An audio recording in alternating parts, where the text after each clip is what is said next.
Today I want to show you how I make our kombucha.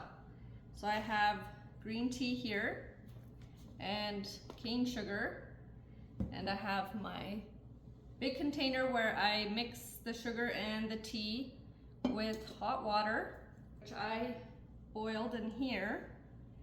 And I'm going to pour in 4 cups, I have my recipe over here, so 4 cups of hot water into this container after I add 1 cup of cane sugar. And I already put, how much am I supposed to do? I already put about 4 tea bags worth of tea in there. And I'm gonna do, maybe it was 3.5. I'll do this much for the rest of it. It's supposed to be 5 tea bags of tea. So that's what I have in here now. Mix it a little bit. Then I can pour my 4 cups of boiling water into this mixture.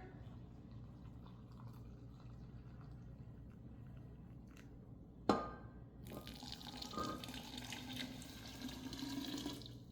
that's 2 cups.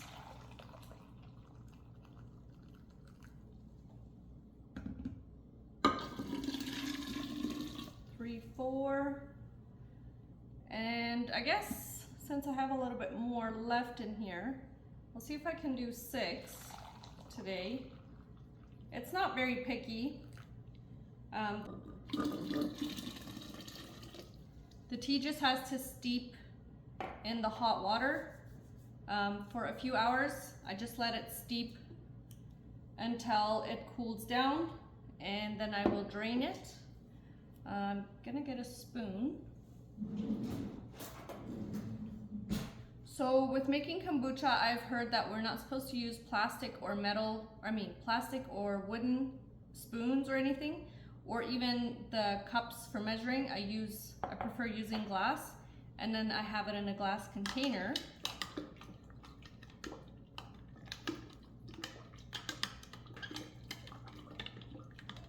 So I just stir it to mix it all together. And then I put the lid on so it can steep. So I said before, it's not very picky how many cups of hot water one does. I used to boil all of it in a pot with the tea and the sugar. I don't do that anymore. It just goes quicker if I can just heat my water up in here, add it to the mixture, and then it depends on how big of the batch I want to make. That's how much, it depends on how much sugar and water I will use. So my recipe here calls for 10 cups of filtered water, so 14 cups in total. So since I did 6 cups of boiling water, I will do 8 cups of just filtered water after this has steeped for a while, and that will help the process go faster because it will be cooler faster. And because I won't be adding hot water or warm water, I'll just add room temperature, the way it comes out of our faucet. Anyway, and then so I use about 5 tea bags of tea, and today we're using the Sipology. It's actually called kombucha tea. It doesn't have to be this. It can be any green tea, black tea, or white tea, but we like to use the green one and the black one. So I do a mixture, or I will alternate sometimes. So this one is the same brand, and it is also the kombucha black. This is the black tea, and this is the green tea, and we like them both. So this is just the base, and then a little later I'll show you how to flavor the tea, the kombucha tea. This is just the first process.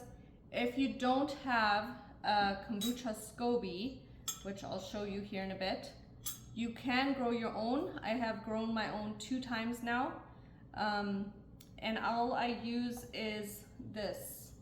So it's the raw kombucha, and I don't think the brand is picky. It just has to be the pure, no flavor, no additives in it, and I use 1 cup of this kombucha with my cool down tea, and that creates my first batch. And then we have also bought flavored kombucha. It also says raw kombucha, but it has, this is divine grape. And so that means it's already flavored. And so now, since we have a bunch of these, before I made this, we would always buy them. And I just use these to have our kombucha in. This is my favorite that I like. And so I will always flavor mine with raspberries. It also has lemon, or is it lime, in there, and kiwi juice. I don't put that in there. And then ginger, for those that like the ginger, it gives it the fizz. I can't handle the ginger anymore. So I still use the ginger for my husband, and then we will sometimes do pineapple flavor. So I have some bottles here that I have labeled with a P, that means it's for pineapple. And then this one, I just did this, meaning it didn't have the ginger in it, and then you can tell if it has raspberries in it, then it's red. But I will show you that process later. What I wanted to show you right now was what kombucha we use. I use cane sugar, and then the hot water, and then I just mix it in here to steep it until it's cooler. I'll probably let it steep for half an hour. Then I'll add the rest of the water. And then once that is at room temperature, don't want it warm, not even a little bit, it has to be cooled completely. Then I will use that with this SCOBY. So these are my current scobies in here.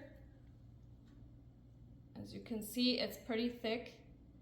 And I will use this kombucha. This is ready now. It's been brewing here for probably 2-3 weeks now. I was supposed to do this last week, but life got busy with other things. We had a baby shower for my sister and helped my parents move. So yeah, life happens, right? So it's still fine. Doesn't have to be exactly that day. It will just be a little bit stronger. And then once I put this kombucha into the bottles with the flavor, I will have it sitting on the counter, like I have this one here, and then it will ferment.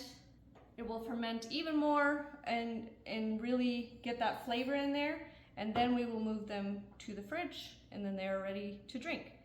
So it sounds probably complicated to you. It did to me when I first tried to learn about it. Once you get into it, it's fairly simple, and it is well worth the price. This is, all I use is the tea and the sugar, and the one time that I had to buy the raw kombucha to make this SCOBY, I have had to buy 2 bottles now because I've had to do it twice. One of my SCOBYs got, some bugs came into it because I hadn't sealed it off properly, but now I make sure that I have 2 rubber bands around here so none of the fruit flies or anything like that can get in there. So yeah, this should last me for years. I know the previous time before we moved here, when I always made kombucha, I had a SCOBY and I had it for over a year. Then I passed it on to someone else when we were moving because it just got too complicated because we moved into a camping trailer. But yes, they do last for a long time if nothing happens to it. And you can create kombucha from it again and again. The bottom one is the oldest one. I don't know if you can see that separation there. So I'll probably get rid of that and just keep the top. There's no need for me to keep this. I could pass that on to a friend, whoever would want it, or just give it to a friend whose chickens can eat it. It's very beneficial for them. And yeah, and then I just keep brewing our own kombucha. It's such a healthy alternative to pop, regular juices. The sugar that we put in there, it ferments, and then the kombucha itself does not contain sugar, not nearly as much as pop anyways. And it has antioxidants benefits. I don't have the list memorized, but I just know that I feel better when I drink the kombucha versus drinking pop or juice because it doesn't bloat, and knowing that it has health benefits, it just gives me a really good reason to make this for us always. And I wanted to share this process with you in case you were curious or wanted to do this yourself. I would say just jump in and do it if you're wanting to, if you're debating or thinking about it. It's really not that complicated. It has a few steps to follow, but if I can do it, you can definitely do it as well. All right, it's been a couple hours now. I'm going to remove the SCOBY and put it in my glass container here. I washed my hands thoroughly, dried it with a non-linty towel so that no bacteria should get on here. You can see how this is brown on the bottom. That just means it's older than the other one. I can separate them like this. So this SCOBY has just been in there the longest, and I won't put it back in there. I'll probably put it in a SCOBY hotel. That way, in case something happens to this one, that I still have an extra.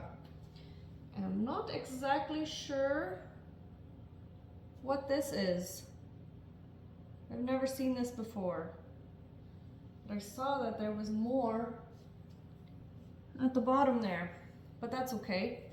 I will strain it into here and then that won't come in there, and it's probably just a yeast growth or something.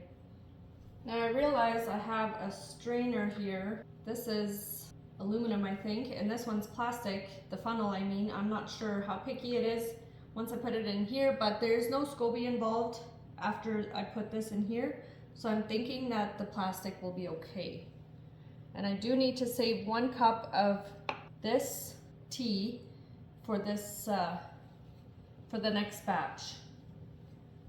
So I will use my measuring cup here. I do not like to use the spout because it does get clogged easy. I don't think it's meant for this. That's about 1 cup. I'll just pour it onto my SCOBY here.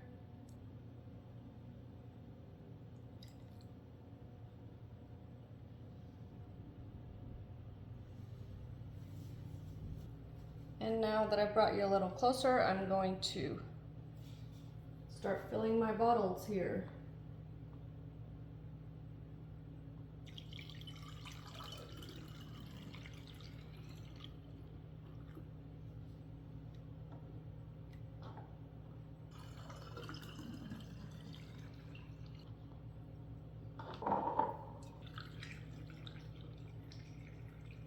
So usually with 1 recipe of this kombucha, I get about 6 of these bottles full.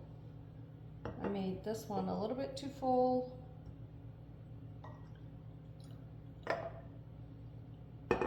Just even it out there. And then I bought these raspberries. They're frozen. It's a 300-gram bag. Last time I was able to buy a bigger bag, then they're cheaper. But this is all the store had today. And so I'm just going to grab a few of these, put them in here, probably about a tablespoon and a half, just kind of roughly whatever I think would taste good. I really do miss having the ginger in my kombucha. I will have to look up what else I could put in there that would still make it fizzy, but that wouldn't bother my stomach. So these 3 are done. They will sit on the counter now for 5 days, probably 3 to 5 days. I check them every couple days to see if they are fizzy yet. I just try to, I open them to see how much it has built up, how much fizz, and then according to that I put them into the fridge, and then they are ready to enjoy. And the rest of these I'm going to add ginger with the raspberries. So I have a ginger root right here. So I just broke this chunk off of here and now I am peeling it.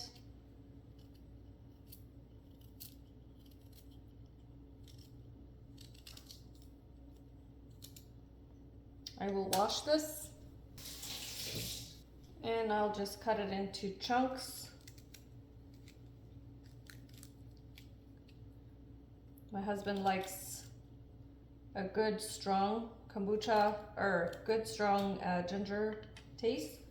So I do some pretty big pieces. This one's nice and thick. Maybe I will put 2 of these together because they're the smaller ones and I only have 3 bottles left. I'll just throw it in there. Then I can add the raspberries. Before I added the kombucha first and then the raspberries. Don't think there is a rhyme or reason to doing one first versus the other. So I'm not very picky about it.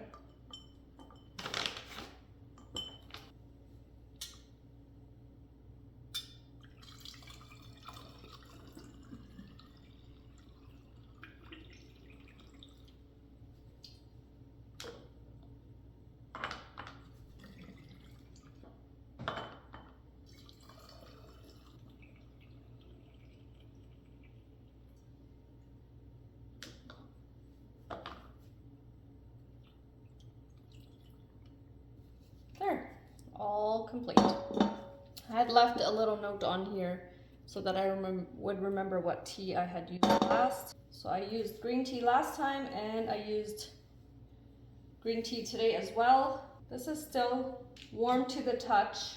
So I will put 8 cups of cold water in here. And then I will add this, I will strain it as well. And then once this mixture is room temperature, I will add the scoby and that 1 cup of kombucha.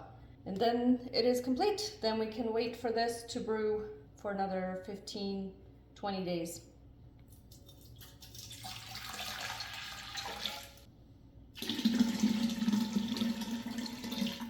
That's 8 cups of water. Now I've got my strainer out.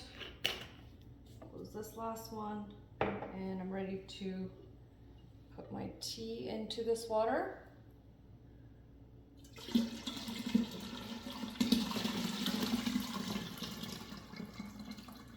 I do not clean this kombucha vessel every time. I try to do it every other time. So today I don't have to. Once this is room temperature, I can add the scoby and that 1 cup of kombucha that I have here on the side. If you have any questions, feel free to ask in the comments. And if you are a kombucha fan, leave a comment. Tell me what your favorite flavor is. If you are going to try this, let me know as well how it goes. I'd be curious to see who's all going to try it. And yeah, that's all I have for you today. Thanks for being here. Hope it was helpful.